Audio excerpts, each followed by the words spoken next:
மணத்தக்காளி காய் தான் இன்றைக்கி நான் வதக்கிட்டுருக்கேன்.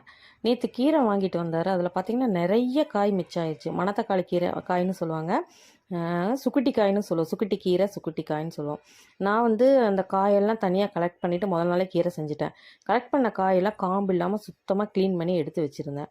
அதை என்ன பண்ணேன்னா, ஒரு வானலியில் நல்லெண்ணெய் ஊற்றி நல்லா லைட்டாக ப்ரௌனிஷ் வர மாதிரி வதக்கி, நல்லா சுருண்டு வர மாதிரி வதக்கி எடுத்து தனியாக ஒரு பிளேட்டில் வச்சுக்கிட்டேன். இப்போ இது நான் புளிக்குழம்பு ஸ்டைலில் தான் வைக்க போகிறேன். பட் இந்த காயை தனியாக குழந்தைங்களுக்கு கொடுத்திங்கன்னா சாப்பிட மாட்டாங்க. கீரைக்குள்ளேயே போட்டு வதக்குனா கூட அது ஒரு மாதிரி நறுக்குன்னு இருக்கும். அது தனியாக துப்பிடுவாங்க. கீரை ரொம்ப பிடிக்கிற குழந்தைங்க கூட இந்த தக்காளி கொஞ்சம் கசப்புத்தன்மை இருக்கிறனால அதை எடுத்துக்க மாட்டாங்க. பட் இந்த மாதிரி குழம்பு வச்சு கொடுத்தோம்னா கண்டிப்பாக அதில் இருக்கிறதே தெரியாது. அந்த மாதிரி தான் வைக்க போகிறோம் நம்ம. அதே எண்ணெயில் ஒரு 4 பல் பூண்டு மட்டும் தட்டி போட்டுட்டு, ஒரு கைப்பிடி அளவு சின்ன வெங்காயம் அதையும் பொடி பொடியாக வெட்டி போட்டு, ஒரு கொத்து கருவேப்பிலை ஆட் பண்ணிக்கிறேன். இது நல்லா வதங்கட்டும். வெங்காயம் நல்லா சுருண்டு வர மாதிரி வதங்கட்டும். வெங்காயமும் பூண்டும் நல்லா வதங்கிடணும். பூண்டு தட்டி சேர்த்துக்கோங்க, அதான் நல்லது. அப்போ தான் மணமும் நல்லாயிருக்கும். வெங்காயம், பூண்டு, கருவேப்பிலை எல்லாமே நல்லா வதங்கி வந்ததுக்கப்புறம் ஒரு 2 தக்காளி பழத்தை நான் மிக்சியில் அடித்து எடுத்து இது கூட ஆட் பண்ணிக்கிறேன். அப்போ தான் உங்களுக்கு குழம்பு கிரேவி மாதிரி நல்லா கெட்டியாக வரும். அதுக்காக நம்ம வேறு எதுவும் இதில் ஆட் பண்ண போகிறதில்ல.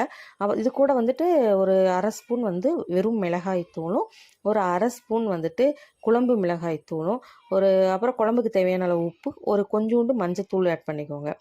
இதை ஆட் பண்ணிவிட்டு நல்லா கலந்து விட்டு எண்ணெய் பிரிஞ்சு வர அளவுக்கு கொதிக்கட்டும்.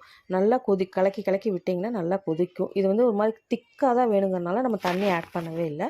இப்படியே கொதிக்கட்டும். நல்லா குழம்பு கொதித்து வரும்போது நம்ம ஒரு சின்ன நெல்லிக்காய் சைஸ்க்கு புளி, அதை நான் முதல்ல ஊற வச்சுட்டேன். நல்லா கரைச்சி எடுத்துக்கலாம். கரைச்சி எடுத்து ஃபில்டர் பண்ணி ஊற்றிக்கோங்க. ஊற்றிட்டு புளியும் நல்லா ஒரு கொதி வரட்டும்.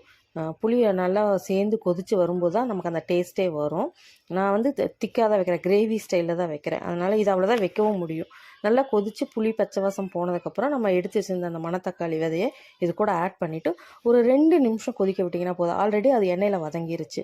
சூப்பரான குழம்பு ரெடி. இது குழந்தைங்களுக்கு ரொம்ப நல்லது உடம்புக்கு. வயிற்றில் இருக்கிற பூச்சியெல்லாம் கூட செத்துரும். நீங்களும் ட்ரை பண்ணி பாருங்கள். அதாவது கீரை வாங்கும்போது நிறைய விதைகள் இருந்தால் தனியாக எடுத்து வச்சு இது மாதிரி செய்யலாம். கொஞ்சம் விதை இருந்தால் கீரை கூடயே போட்டு நானே செஞ்சுருவேன். இதில் இந்த டைம் வாங்கும்போது நிறைய விதை இருந்தனால இதை எடுத்து வச்சு நான் இந்த மாதிரி செஞ்சுருக்கேன். ட்ரை பண்ணி பார்த்துட்டு எப்படி இருக்குன்னு சொல்லுங்கள். எத்தனை வேலை செஞ்சாலும் வீட்டில் சும்மா தான் இருக்கோமோ அப்படின்னு எனக்கு ஒரு டவுட் வருது. ஏன்னா அந்த மாதிரி தான் நம்மளை ட்ரீட் பண்ணுறாங்களோன்னு தோணுது. உங்களுக்கும் இப்படி தான் ஃபீல் ஆகுதா? இல்லை உண்மையாலுமே நம்மளும் ஈக்குவலாக தான் வேலை செஞ்சிட்ருக்கோமா? வேலைக்கு போகாத லேடிஸ் எல்லாம் கமெண்ட் பண்ணுங்கள், உங்கள் ஃபீலிங் என்னன்னு. மறக்காமல் சப்ஸ்கிரைப் பண்ணிக்கோங்க.